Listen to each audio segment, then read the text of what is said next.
wakey, rise and shine. Well, I've gotten used to the fact that a lot of you guys wake up with us in the morning time on our DBS This Morning show, and that is amazing. Of course, we got to keep you in tune with what's going on, so let's go to the news desk and see what's part of the headlines. Good morning. Prime Minister Philip Pierre has been setting the record straight on the government's plans to reconstruct the custody suites in Castries. The holding cells were destroyed by the former United Workers' Party administration, but now the UWP is suggesting that the SLP administration has not only jacked up the project budget, but has also changed the scope of the undertaking, and not for the better. The custody suites project was conceived by a tender document from the government of St. Lucia. A tender document. That tender document was sent out to 4 tenders. 4 tenders responded to this tender document.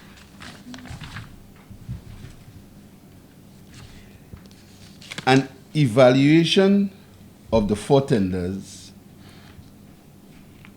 was done after a site visit that was conducted in February. A site visit was conducted prior to the submission of the tender documents. Submissions were to be received on or before February 8, 2023. The Prime Minister made it clear that neither he nor any of his cabinet ministers were involved in determining the cost of the custody suites project. He also addressed the criticism from the opposition regarding his administration's decision to modify the design plans for the holding facility. The police commissioner is appealing for public patience and cooperation as the Royal St. Lucia Police Force increases routine traffic checks this new year. I ask that the public bear in mind that such inconveniences may serve to preserve the life of others and as well as you and your loved ones. At checkpoints, firearms and other deadly weapons are often found by our officers. And sometimes illegal drugs as well. So being involved in these traffic checks also save your lives and that of your families.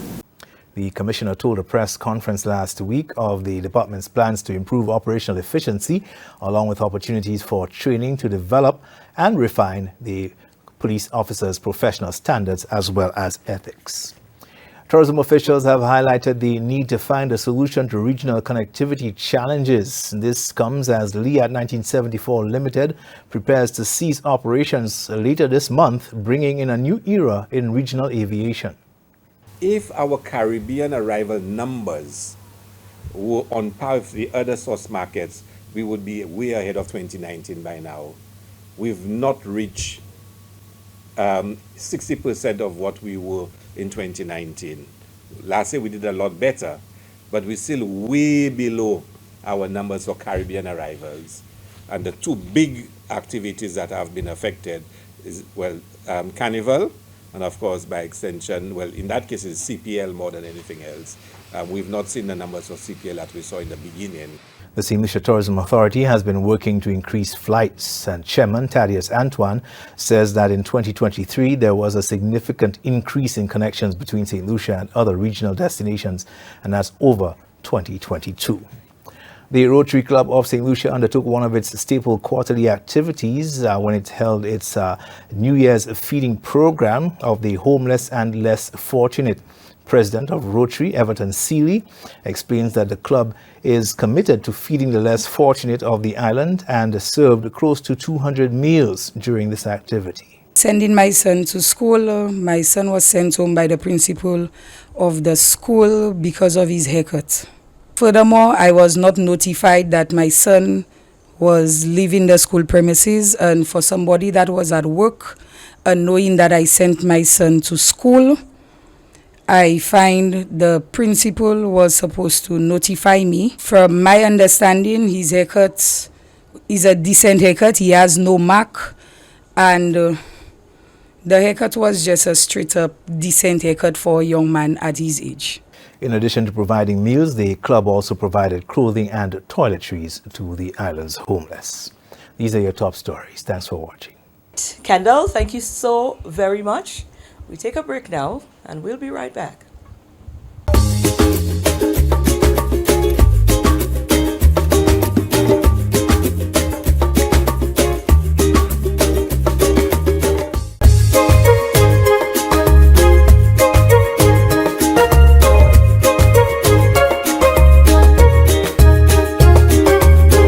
Our first feature, we had to head on over, get some information on cervical cancer, because we are in the month that represents the awareness. That's the month of January.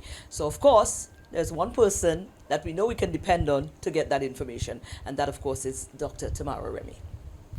We had to change our spot this morning because of the rain. But I'm here with Dr. Tamara Remy, and it is with good cause. This is the month of January. It is also the month for awareness for cervical cancer. Yes. Practically every month there is a different one if we were to check the calendar, the Exactly. true calendar. Yes. And it is our responsibility to work alongside with you and your team to ensure that the awareness remains, because we hear a lot about breast cancer. That one takes precedence all the time. Is there a reason for that? I think because the color pink is, I think that's the main reason, and it's really being commercialized globally. Right. So people are attracted to that.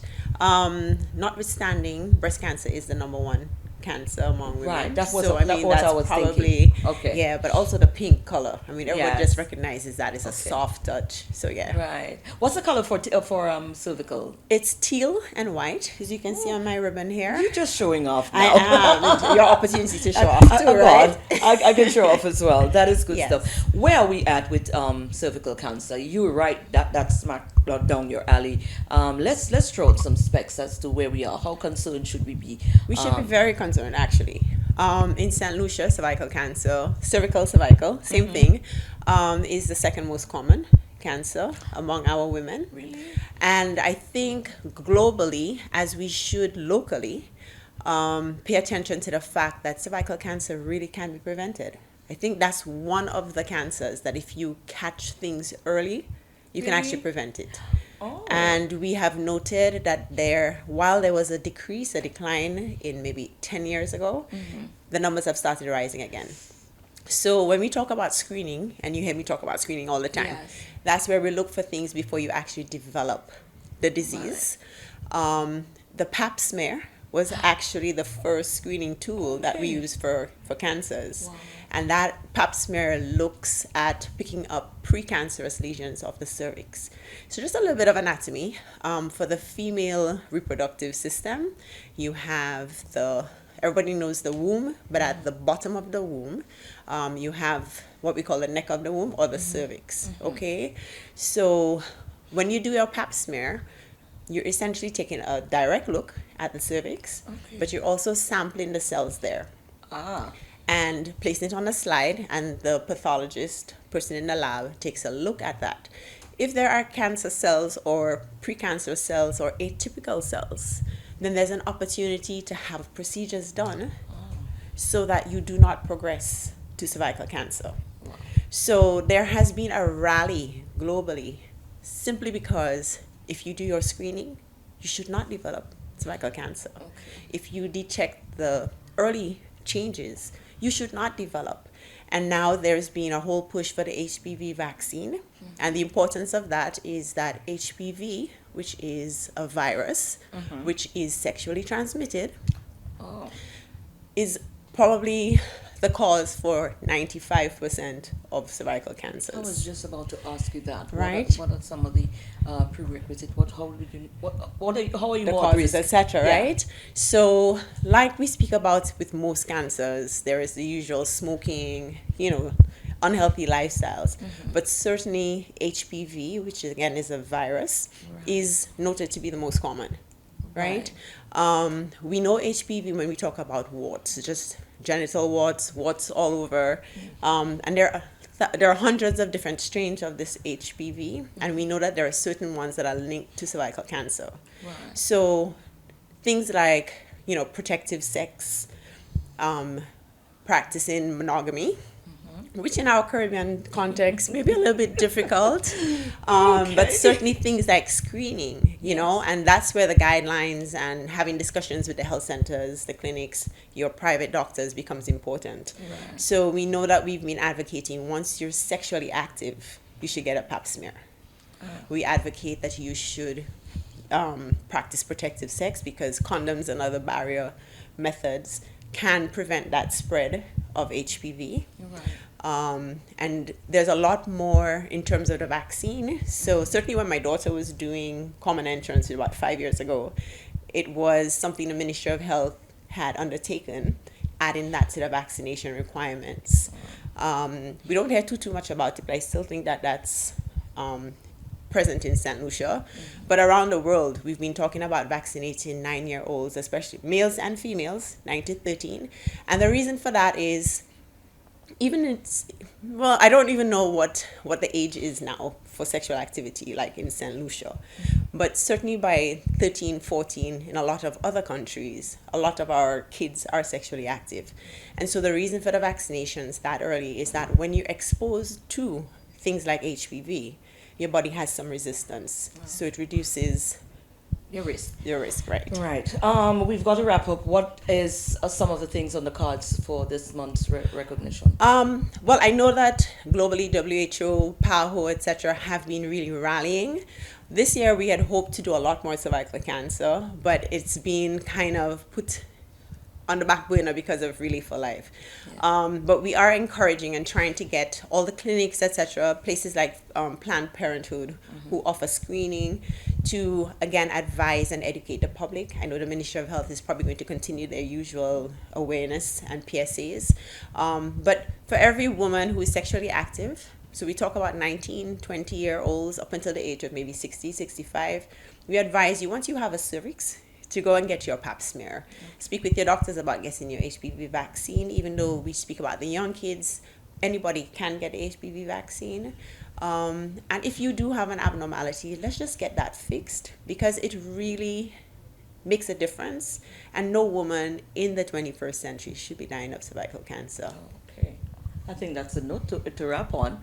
I think that's a drive home for it. No woman in the 21st century should be dying from cervical cancer. Exactly. Get the necessary checks done now and preventative measures. Yes.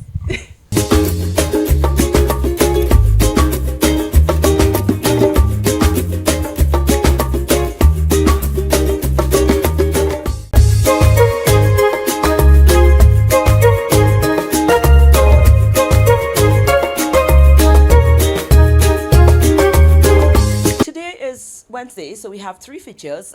We decided to give you some insight today because yesterday you would have seen us do a coverage piece with the Dujon Foundation, and I thought it was necessary for us to get a little bit more of a background as to the foundation, how it was erected, why it was erected, who are part of it, and stuff like that. So we did tap into that information from Shulan again. So take a look at this. So we decided to profit the opportunity to find out more about the Dujon Foundation. We've been hearing a lot about it. You will probably may have seen us covered stuff already that they have undertaken here in St. Lucia. Shalon? Yes. Tell me about the Dujon Foundation, the birthing of it, why was it birthed, where we are right now, a long conversation. Well, not a long, we got about 5 minutes, but I'm guessing we can, get a little insight as to, where this is coming from. Definitely. So as mentioned before, the Dujon Foundation was established in 2022. Our goal was to establish resource centers in low-income communities in St. Lucia. Along that journey, we have been undertaken numerous projects, especially within the youth. We have done school uniform vouchers. We have done vouchers to the teachers, and we've also given building materials to a family who lost their house due to a fire. We are a 501c3 public charity. Our headquarters is in West Hartford, Connecticut, and we're also working on our local branch down here, which would be a sister company to our company in the U.S. Part of our goal or our vision is just to be the backbone for the youth. Try to get them through the levels that they need to succeed, whether it's academically or vocationally. Through that, we've got a lot of donors. We have different streams of revenue. We have donors, we have our grants, and we also have our online store as well. But as we continue to grow, we continue to get people to buy in what we are trying to achieve, our reach will continue to grow. And as you could see, we're starting from the inside out. We're starting from the Masha community and hopefully one day extend it to various communities throughout St. Lucia. You know, today it will be Masha, tomorrow it may be Fulasho. Absolutely. It's a family foundation?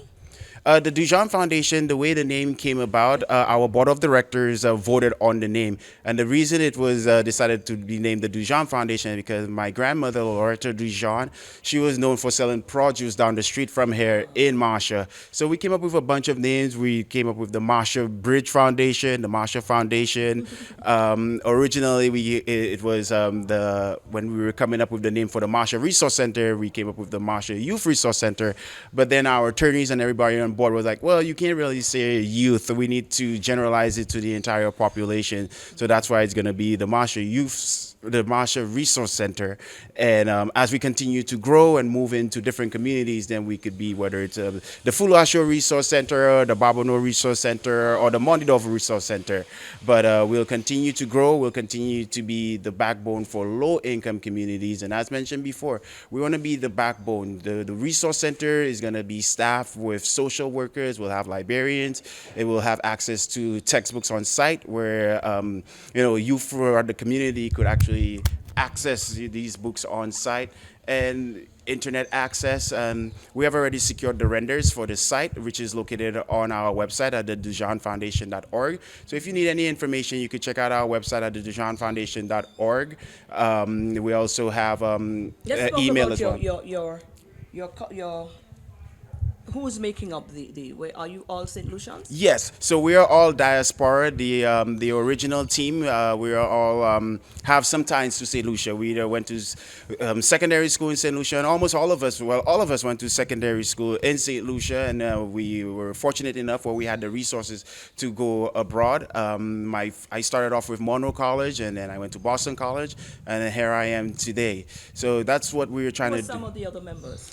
We have Irvin Springer, Kira Kodra, Tamisha Phillip, and the list goes on, Calvin Lubin. And we've been we've been aggressively hiring and putting ads out on LinkedIn, our page as well, to get more people, more volunteers involved, so we could have more moving parts where we were able to reach a wider audience. And I think when we were originally getting the foundation, when we were forming the foundation, the key part was getting people who specialize in their area. So whether you're an accountant, nonprofit, and so we just build ourselves. We ensure that we had a solid foundation, and then we build ourselves from there. Once we realized that we were solid enough that we could actually now go out to the public and start venturing out and getting involved in projects, that's when we decided, okay, well, it's time for us to go. Time for us to go out there and impact lives. Wonderful. This we just covered one of your first project, I believe, for the year. What are some of the other things that we can look forward to during this year as part of your mandate? Definitely. So as our donors continue to see what we're doing, they continue to believe in our mission, see our vision. We plan to partner up with more organizations in St. Lucia. We plan to reach out to more schools. We've been doing one-off projects in the community, providing jobs to members in the community. So we plan to do that, especially as the resource center takes form, and we have the property down the street which requires maintenance. So we had to get people on board there. We've been hiring construction crews. So we've been actively involved, not just only with the youth, but the community as a whole. Wonderful. Just throw it out again. It's Dujon Foundation, the website, and you're on social media. Correct. So it's the dujonfoundation.org, or you could email us directly at info@thedujonfoundation.org. And our numbers are listed on there, and our LinkedIn and Instagram page, the Dujon Foundation. Thank you so much, you and your team, and we look forward to more. Thank you so much for your time.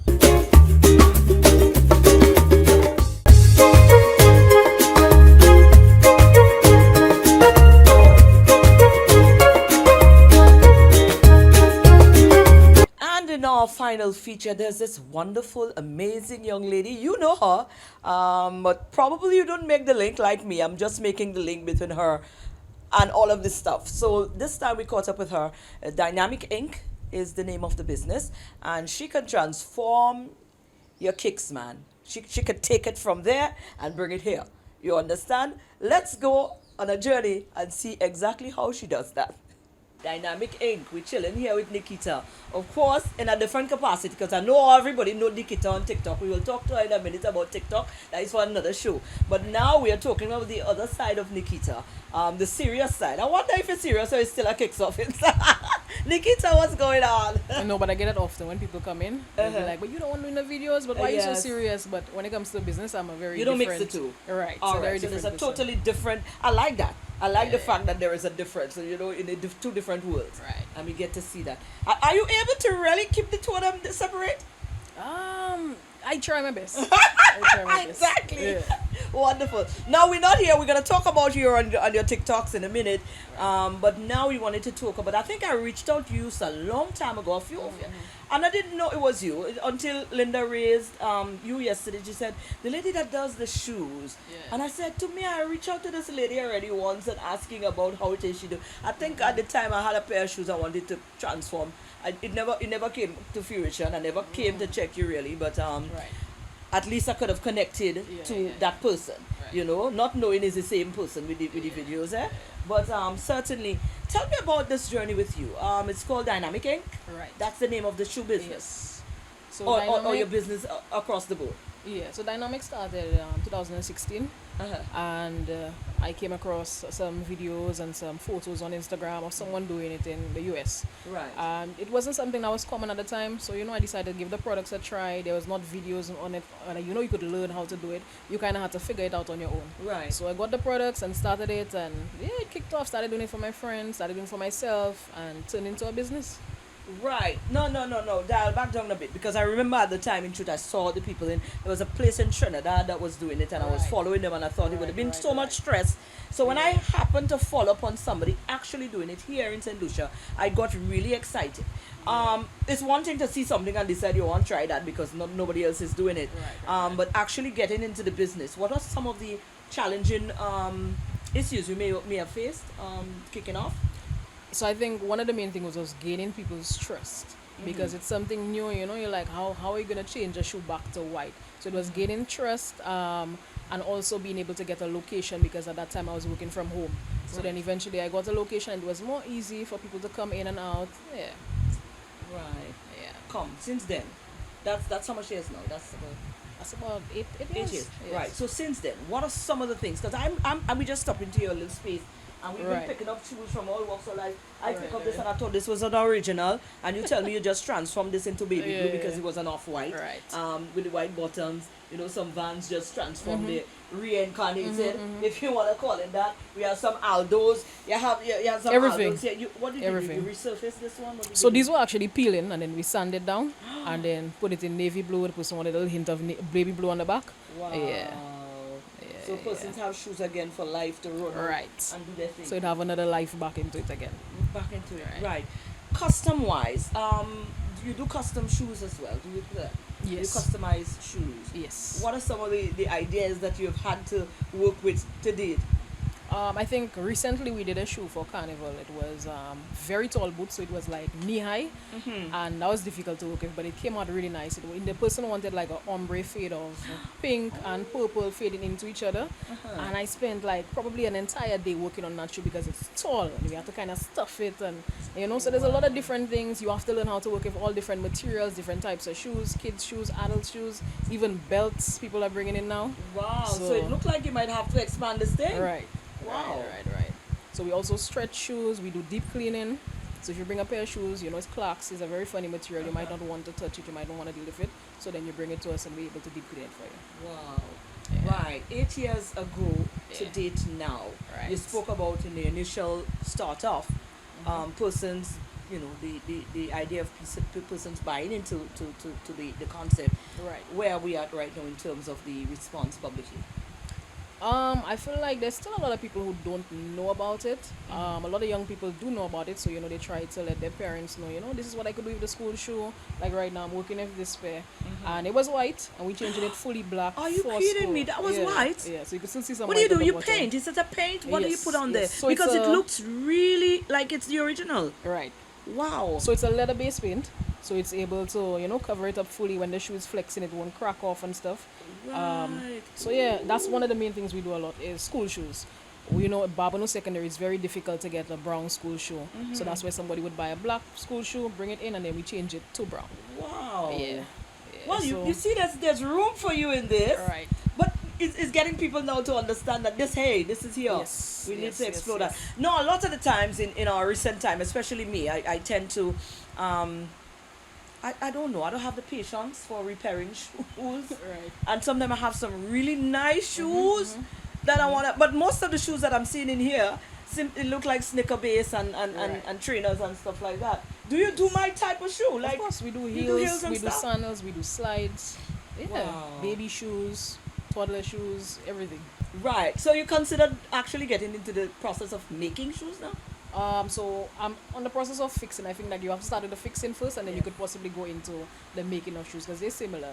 So we just started in the fixing of shoes. We haven't gone deeply into it because we need like equipment and stuff to be able to speed up the process. We don't want you to drop a shoe and have to wait a very long time to be able to pick it up. So Right. I'm open to it. I'm glad you mentioned that in our closing because in terms of the turnover, what is the weight like? If I was to bring in our shoes Monday, Right. So we possibly buy Friday, Saturday. School shoes, I always try to put that in front of everything. If you bring in a school shoe, I always try to help parents out. The children need this school shoe for school. They get in trouble and stuff like that. So I always try to put that first. absolutely. Right. Where can we find you? Are you on Instagram? The Yes. shoe business is there. How can we connect? So we're on Instagram. Instagram is dynamic_inc. TikTok, Dynamic Inc. Facebook, Dynamic Inc. We are located on Coral Street in Castries. The blue building before starters. However, we will be moving soon. We'll have a bigger location with a wider variety of stuff to offer. Absolutely. Yes. Thank you, Nikki. Thank you. I I appreciate have it. some few shoes to bring for you. Now that you mentioned it. No problem. Comment. Certainly. Nikki's going to be seeing me. And there you have it. That's our show for today. That's our features for today. I hope you were inspired or blessed by any one of them. Or informed and educated as well, because that's the hope, that's the plan. Enjoy the rest of your Wednesday. And let's do this again tomorrow here on TBS.